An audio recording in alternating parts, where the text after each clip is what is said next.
중국이 또 금을 사자? 금값 고점은 어딜까요, 여러분?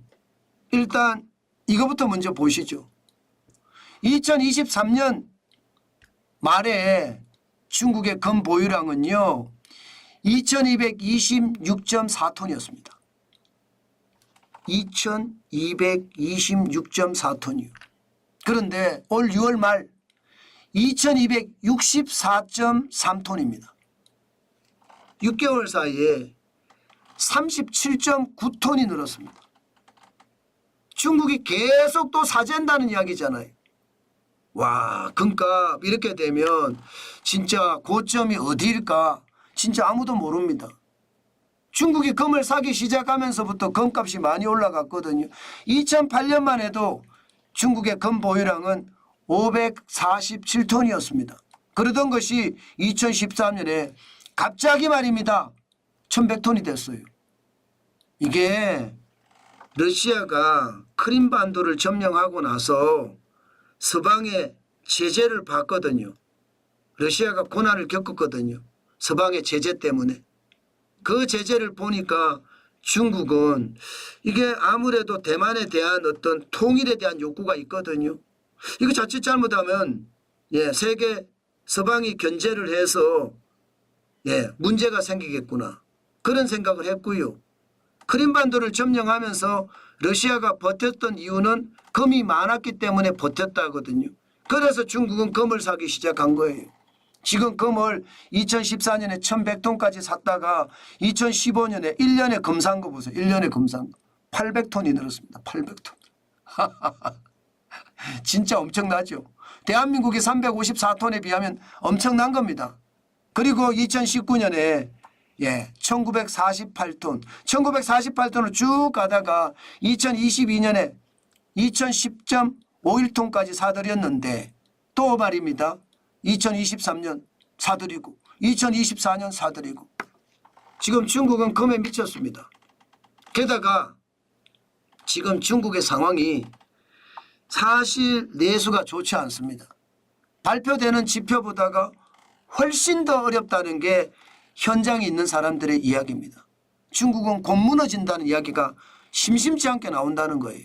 그렇기 때문에 중국 국민들도 금을 사자, 금을 사. 지금 금을 산다는 이야기가 굉장히 많아진 거예요. 금을 굉장히 많이 산다는 거예요. 금을 굉장히 많이 사면 어떻게 됩니까, 여러분? 여러분도 아시는 것처럼 금을 많이 사면 살수록 중국은 금을 더 많이 수입을 해야 돼요. 수입을 많이 하면 할수록 인민은행 금을 계속 쌓아야 되는 실정이에요. 지금 금값이 우리나라보다 중국이 더 비싸다고 하잖아요. 금값이. 그 정도로 말입니다. 중국은 난리가 났어요. 실질적으로 금을 사재끼니까 세계 금을 보면 중국이 지금 말입니다. 이탈리아, 프랑스, 러시아, 중국의 반영 이렇게 반열에 들어섰습니다. 이제 지금 보시면 미국이 가장 많죠. 8133.5톤 가장 많고요. 독일이 3351.5톤입니다. 죄송합니다. 대한민국 제가 아까 300톤이라고 했는데 죄송합니다. 104.4톤입니다. 104.4톤. 우리는 굉장히 적네요. 그죠? 104.4톤. 이게 제가 말씀드린 게 조금 틀렸네요. 조금 이해해 주십시오.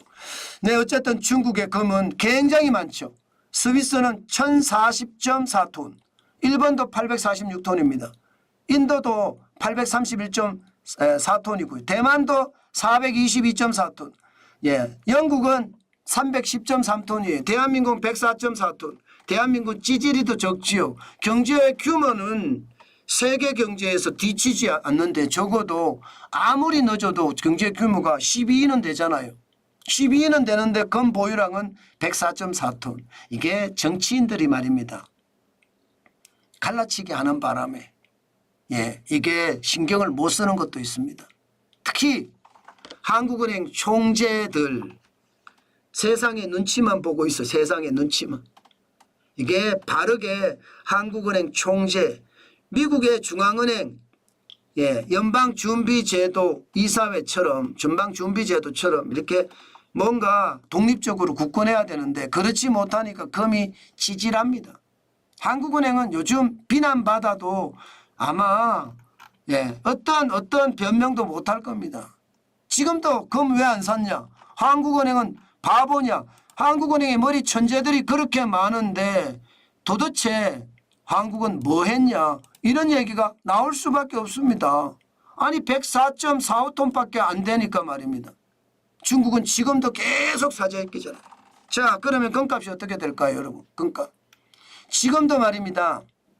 지난 7월 17일에 국제 금값을 보면 트로이 온스당 2467.8달러까지 올라갔습니다. 장중에는 2470달러도 넘어섰습니다. 당연히 사상 최고치죠. 예. 지금 말입니다. 2024년 7월 26일 현재는 2371.4달러입니다. 이것도 많이 올라간 거예요. 좀 떨어졌다고 하지만 뭐 앞으로 더 올라갈 가능성 굉장히 높습니다. 왜? 왜냐하면 말입니다, 여러분. 이게 중국의 금이 어떻게 움직이는지 봐야 되거든요. 중국의 금이. 여러분 지금 보시는 것처럼 중국의 금은요. 1분기, 2분기, 3분기, 1분기, 2분기 나눠서 보면요. 1분기에 많이 샀어요. 1분기에 1월에서 3월까지지만 4월까지 보면 28.9톤을 샀습니다. 28.9톤. 그러니까 1분기 1월, 2월, 3월, 4월에 많이 사고 5월, 6월은 좀 주춤한 모양새거든요. 그러면 금값이 많이 올라가서 주춤하는 모양새라는 거 아니에요. 그러면 또 떨어지면 또 산다는 이야기잖아요. 그럴 거예요. 지금 금값은요. 미국의 금리까지 내린다고 합니다. 그리고 중국에 대한 수요가 크고요. 여기에다가 인도도 요즘 금을 사 모은다고 해요. 인도도. 그러면 여러분 금값은요.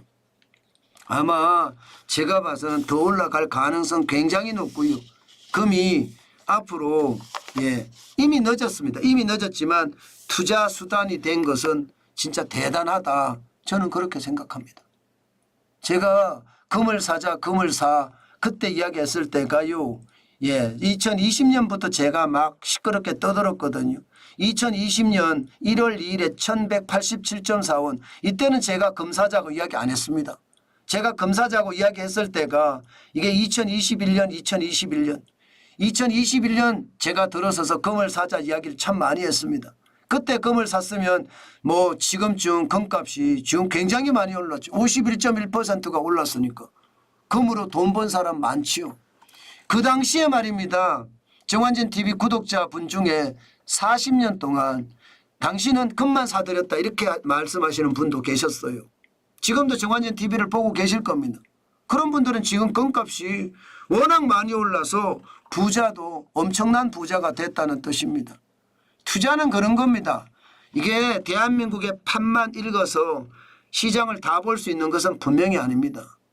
당연히 말입니다. 세계 시장의 판을 읽어야 되고 그래야만 저는요. 시장을 더 상세히 볼 수 있고요. 그래야만 우리가 돈을 더 벌 수 있다는 것. 다시 한번 말씀 올립니다. 시장이 진짜 많이 변하죠. 그 변하는 것 다시 한번 우리는 느껴셔야 되겠다. 그 말씀을 마지막으로 드리겠습니다.